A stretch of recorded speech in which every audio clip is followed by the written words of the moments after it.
Selamat datang lagi di ruang tamu. Waduh, nggak boleh nih. Ya, kita akan lanjut lagi ngobrol sama Kang Evil. Nah, sebelumnya kalau misalkan teman-teman atau para wargi punya pertanyaan, tinggal diketik aja kok di kolom komentar, nanti di segmen 3 kita bacain. Oke? Nah, untuk selanjutnya nih, terlihat dari tangan Kang Evil, wis. Ada yang hitam-hitam. Bukan daki, gelang. Nah, ini tato mulai kapan nih, Evil? Tato sebenarnya ini belum setahun sih. Belum setahun. Belum setahun. Belum. Untuk pertama yang mana? Tato Pertama ini sih sebenarnya garis ini. Di sini tuh ada nama almarhum mama. Oh gitu. Ditutup pakai garis ini. Hmm. Karena ya malu sih sebenarnya, bukan malu sama nama orang tua tapi malu sama kelakuan. Di sini, waduh. Malu gitu aja sih. Jadi tiap tato yang ada di badan Kang Evil yang emang seharusnya ya punya arti ya. Nah, untuk ini apa nih?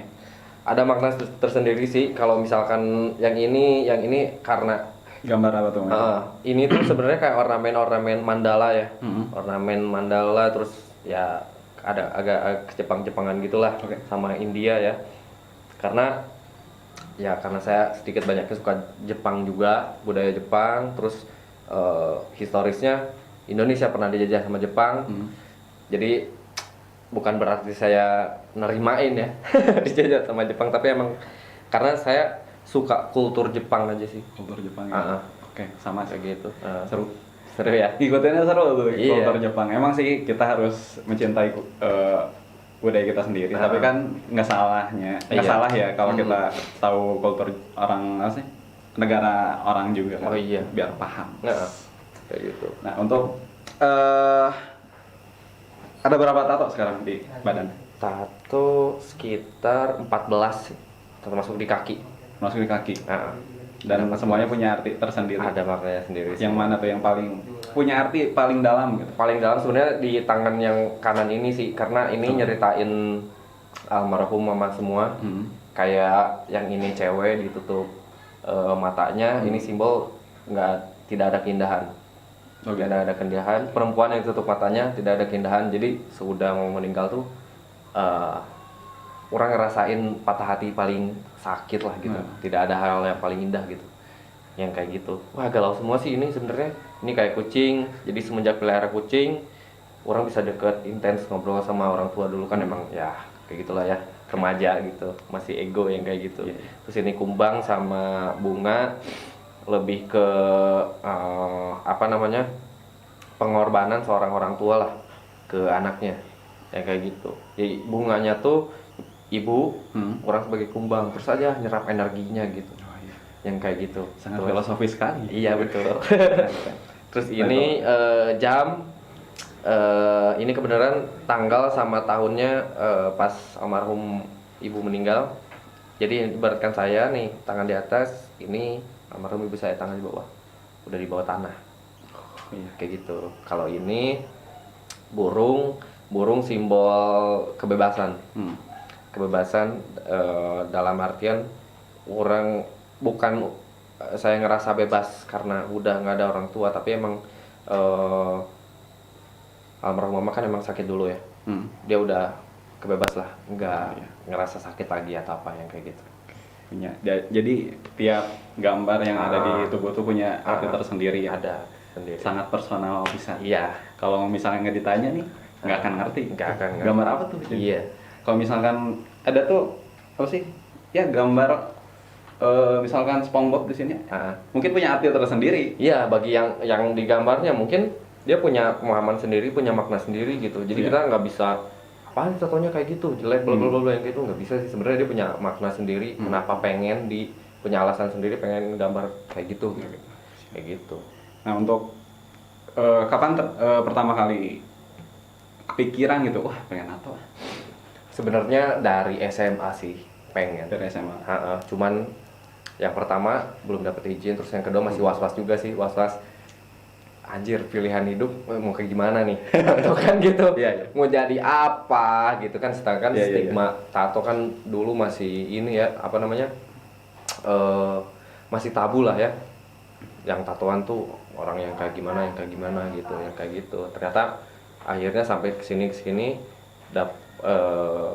milih buat udah tato aja. Tato aja. Iya. Ya udah. Karena kebetulan orang tua juga bapak suka tato juga. Oh, gitu. Ke ya korbannya adik-adiknya lah, kanvas. Kayak gitu.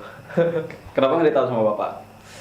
Pengen sih sebenarnya, cuman dia kan kerja ya, jarang ketemu. Pengen sih sekali request coba hasil tangannya kayak gimana gitu. Gitu.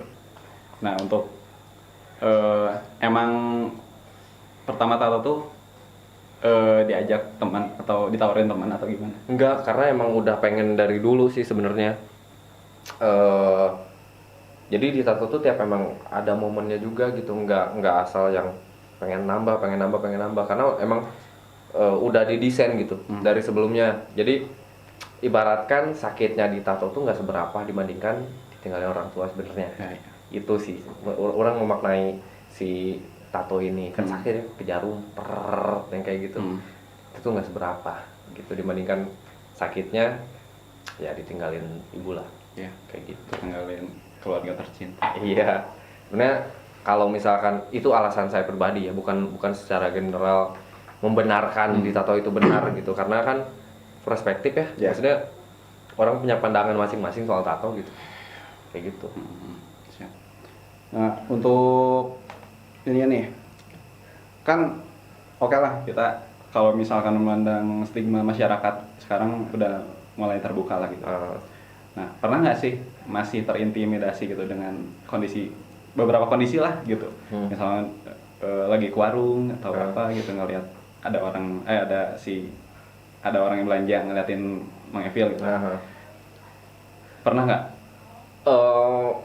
Mungkin karena orang nggak baper gitu ya, maksudnya udah pilihan jadi cuek-cuek amat gitu, bodo amat gitu, ya ini mah saya gitu, ya udah gitu. Kayak misalkan dari contoh aja, Umi aja bilang gini, nanti kalau kamu ditato nggak ada mertua yang mau menerima. Kata siapa? Calon mertua, kata Umi. Kata Umi. Ya, mungkin Umi khawatir juga gitu ya soal pasangan. Ternyata udah lewatin fase itu enggak sih sebenarnya. Alhamdulillah aja gitu kan. Maksudnya ya orang tua pacar ya, dia juga tahu sebenarnya, tapi dia malah ada hal yang paling menyentuh gitu. Ketika dia ibu juga tahu kamu ditato, tapi itu mah urusan kamu sama Allah, kata dia gitu. Oh gitu. Wah, tentu banget lah gitu. Ada juga yang nerima kayak gini gitu.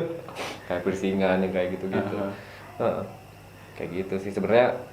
Kalau dilihat dari ya hidup, kita mah jalan-jalan aja sih. Maksudnya kalau saya pribadi, terus orang tua juga nggak pernah lihat dari soal penampilan atau apa yang kayak gitu. Yang penting mah apa ya? Selama kalau kita mampu ya nolong orang, itu tuh hal yang paling keren lah kalau menurut orang gitu. Seberapapun susah kita, kalau mau bisa bantuin orang itu keren banget lah menurut orang gitu. Itu. Nah, ada satu perkataan guys dari Kang Evil dulu. Nggak dulu sih, beberapa bulan yang lalu pernah ngomong, katanya berani ditato berarti siap untuk kaya. Nah, namanya tanya sok Kang Evil, namanya tato.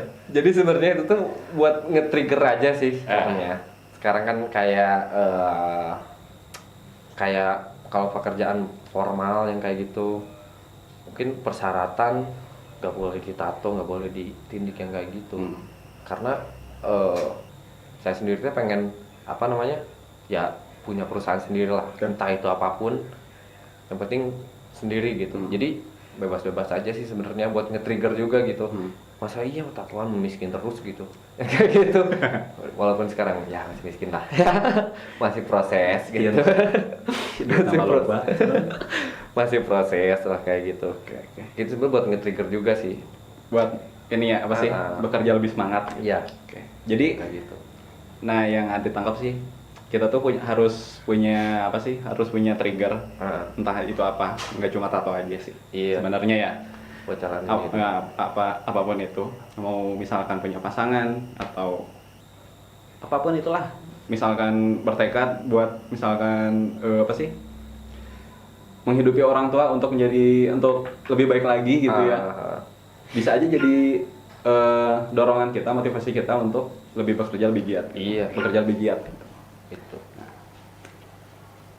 Nah, kenapa Evil ini bisa tato, bisa gambar? Iya. Bisa gambar. Tapi nggak mau disebut artis tato. Aneh. Kenapa? Amatir sih, maksudnya nama artis tato itu maksudnya yang udah bersertifikasi ya, yang gitu. udah resmi. Emang ada sertifikasi? Iya, yang kayak gitu udah, wah, pengalamannya jauh lah, jam terbangnya udah lama gitu kan. Sedangkan saya maksudnya cuman orang-orang sekitar aja yang emang, Pil gambarin dong, ya udah gambar, yang kayak gitu.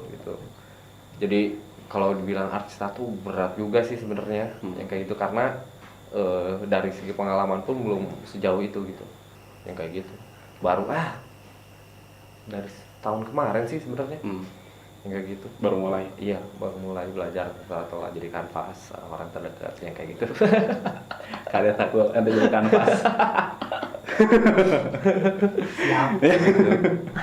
Nah, kalau misalkan kan katanya suka nato teman, paling bikin tato teman itu rumit nggak sih dari prosesnya, dari misalkan desain gambarnya atau gimana? Tergantung juga sih, kita nguasain ya sebenarnya banyaknya kalau di tato mah cuma teknis aja, sama proses penyembuhannya lah gitu kan. Kita nggak tahu ya maksudnya berapa hasil tatonya kayak gimana. Ketika orang datang minta buat kita tatoin, berarti dia udah percaya gitu ke kita gitu. Contohnya misalkan ke saya, pengen gambarin ini dong, saya juga suka nanya sih sebenarnya kenapa mau sama saya. Gitu. Ya karena bla bla bla bla bla, punya alasan masing-masing sih sebenarnya. Saya nggak bisa nyimpulin saya kualitasnya bagus lah bla bla bla yang kayak gitu, tapi tetap saya nyari apa namanya, ya proses penyembuhannya kayak gimana yang benar, terus yang teknisnya gimana, benar-benar higienis lah, benar-benar steril semua gitu, ikutin SOP-nya ya artis atau profesional yang kayak gitu, kayak pakai sarung tangan, terus jarum ganti-ganti, terus tempat tinta ganti-ganti, corongnya ganti-ganti, semua ganti-ganti gitu tiap bergambar gitu, kayak gitu. Tetap dijaga sih, soalnya waduh beresiko banget sih kalau misalkan udah berhubungan sama body modification gitu kan, hubungannya sama manusia ya. Kesehatan juga. Bukan soal apa namanya, kayak kelinci percobaan kayak gitu. Yeah.